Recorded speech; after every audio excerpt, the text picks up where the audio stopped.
इंदिरा जी जैसी हस्ती जिन्होंने देश के लिए अपना जीवन दिया, शहीद हुई, उनके बारे में मोदी जी कहते कि वो देशद्रोही थी, जिसने पाकिस्तान को तोड़कर बांग्लादेश बनाया।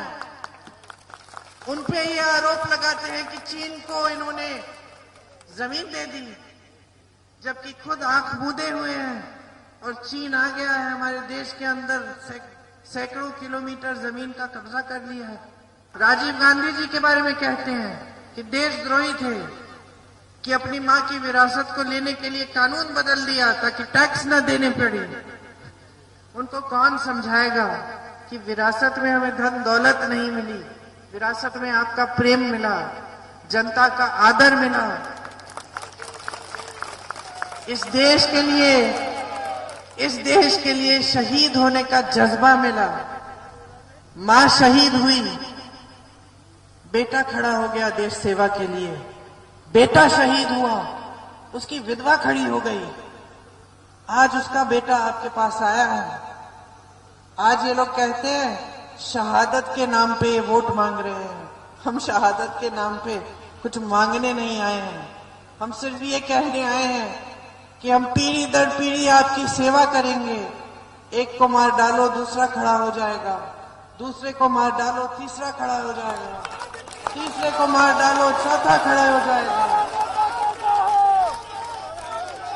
हमें कुछ भी कर लो, हमें कुछ भी कर लो, सेवा करने से हमें कोई रोक नहीं पाएगा। और फिर इलेक्टोरल बॉन्ड स्कीम में जो लोग, जिस कंपनी ने वैक्सीन बनाई, उस कंपनी से बीजेपी ने करोड़ों रुपया लिया, करोड़ों आपका रुपया। नरेंद्र मोदी जी ने, बीजेपी ने वैक्सीन बनाने वाली कंपनी से लिया। आप मर रहे थे, आपके पास ऑक्सीजन नहीं था, वेंटिलेटर नहीं था, और आपसे वो कह रहे थे थाली बजाओ, और कंपनी वो कह रहे थे हमें पैसा दो। ये नरेंद्र मोदी की सच्चाई है। इलेक्टोरल बॉन्ड्स में साफ लिखा है।